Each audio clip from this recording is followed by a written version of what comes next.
Hello my darlings, welcome and welcome back to another video. If you are new, you are very welcome. This is Temilayo and Mom channel. So today on this channel we are making banana bread. This is the simplest, most beautiful banana bread you have ever seen.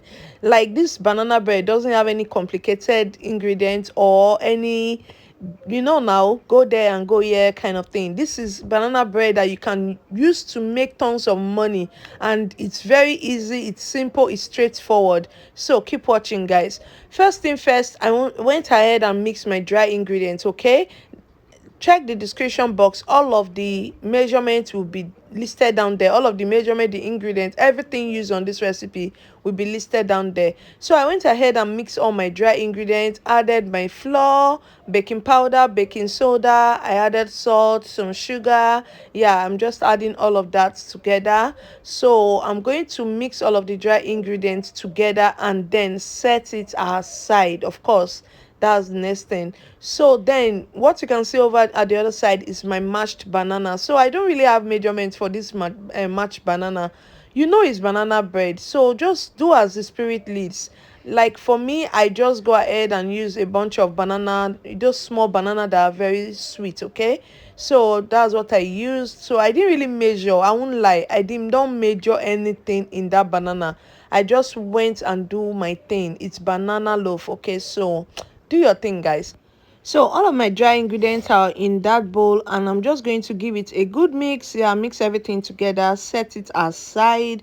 Now bring your banana forward. Yeah, so now you just want to mix the wet ingredients, which consist of the flavor, the banana flavor, the what's it called, egg, and margarine. The margarine is meant to be melted. Okay, it's meant to be melted margarine, but I remembered late and I can't even go and start boiling water to melt margarine. So I just went ahead and measure my thing. So yeah, this is the vegetable oil needed, and you are going to mix all of these dry ingredients together and then add your margarine. Okay, so I use vanilla essence and banana flavor for this, and yeah, it gave the banana loaf a very unique taste. It's very nice, so make sure you are using it. Okay, so yeah, that's like everything for the wet ingredients. So you just want to add everything together, whisk and whisk. Yeah, just to get it well mixed. You can go ahead and use your hand mixer. Yeah, just not on the eye, just like low volume, and you are going to get a good consistency as well. But my whisk did the job. It's just to get the egg and the vegetable oil mixed, and it did the job, so I was good to go, guys.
So now that we have our wet and our dry ingredients well mixed in two separate bowls, it's time to combine both. Okay, so what you want to do is to take your spatula or your wok stick and just add the dry ingredient gradually into the wet ingredient mix. Okay, so what you want to do, you don't want to like mix this with your whisk or your hand mixer. You want to fold this in. You understand? You can see what I'm doing here.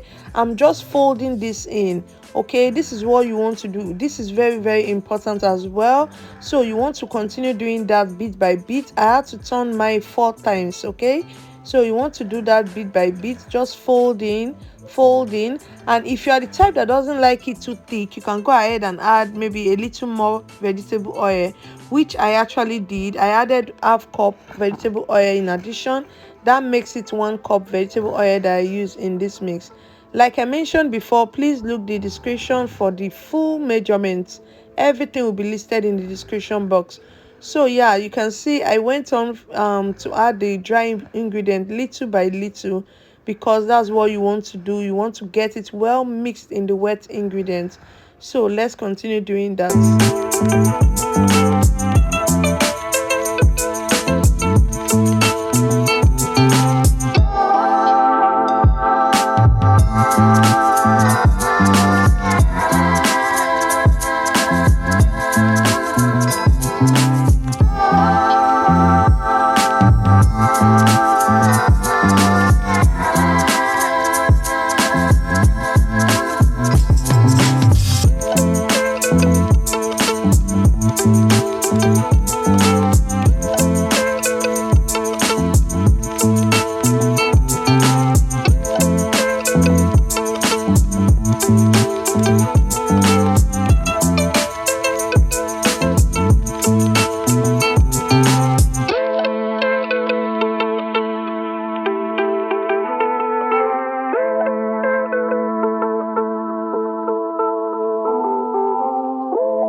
So you can go ahead and add any toppings of choice. As you can see, I added raisins for mine. You can add chocolate chips, you can add nuts, you can add almond nuts, whatever nuts you choose to. You can even add coconut flakes. Okay, but I was going to make this very simple, so I added just the raisins that I have aside. So this actually contains 3 takeaway plates. You can see this 4 plates. This is like the medium size 4 plate, not the small one, just the medium one. Okay, the rectangle shape. So it contains 3 of them. So I just finished portioning them. I'm going to like take this to the oven. The oven is already preheated as at this moment. Okay, so what I'm going to do next is to heat this on the table, just to make sure it bakes very well and it comes out looking good. Okay, so you want to heat this maybe 2 to 3 times, and then straight to the oven it goes. So for my own extra of course, is banana bread. Okay, so I added some of the remaining banana. I just had to tell Bolu, is there still banana in the fridge? And she said yes. I said, oh yeah, go and get it, because I love banana. It's one of my go-to fruits. Okay, so yeah, I added the rest of the bananas as toppings, and yeah, you can see it's looking really nice. And when it was done, it was looking so good. It tastes really nice as well. So please guys, you really want to try this recipe. It's a go. It's good, it's nice, it's delicious. You can see how simple it is. You don't really need a cake pan. You can just get a dozen of these 4 plates, keep it, and then you can bake at any time. Okay, so guys, let's see what it looks like just after. Man, you can see how this looks. You can see what I'm showing you. So I'm just going to raise one of them to see what the under looks like. So guys, like I always oil my pan and then I sprinkle some flour on it. You want to do this so your cake can come out easily, just the way this one did. If you don't oil your pan or add flour on it, seriously, it's just going to stick to it. If you don't want to go through that process, you can just add parchment paper, which is baking paper, in your pan or in your 4 plates or 4 pack, whatever you are using. So I'm just giving one of it a cut so you can see what the inside looks like. So guys, let me know in the comment section if this is something you would like to try. I really want you guys to try it. It's delicious, it's really nice, and this is business friendly, you get. So it's not complicated at all. You can see what the inside looks like. This is delicious, and also you can just make it, put in the refrigerator, and just munch on it. Like, it's healthy, it's nice. Okay, so your family can actually enjoy. Also, if you want to, if you're not a sweet tooth person, go ahead and reduce the sugar, or better still, use brown sugar. Okay, is brown sugar doesn't, like, it's not very sweet as the white sugar, so that's an alternative. So yeah, that is it, and I'm just going to show you how I package this for clients. I go ahead and just put it in my glass nylon. Then I have this label that has carrots and banana, so I'll just tick the banana part of it. Thank you so much for always. I love you guys. Bye. I no go stop, I no go settle. My light is never gonna die.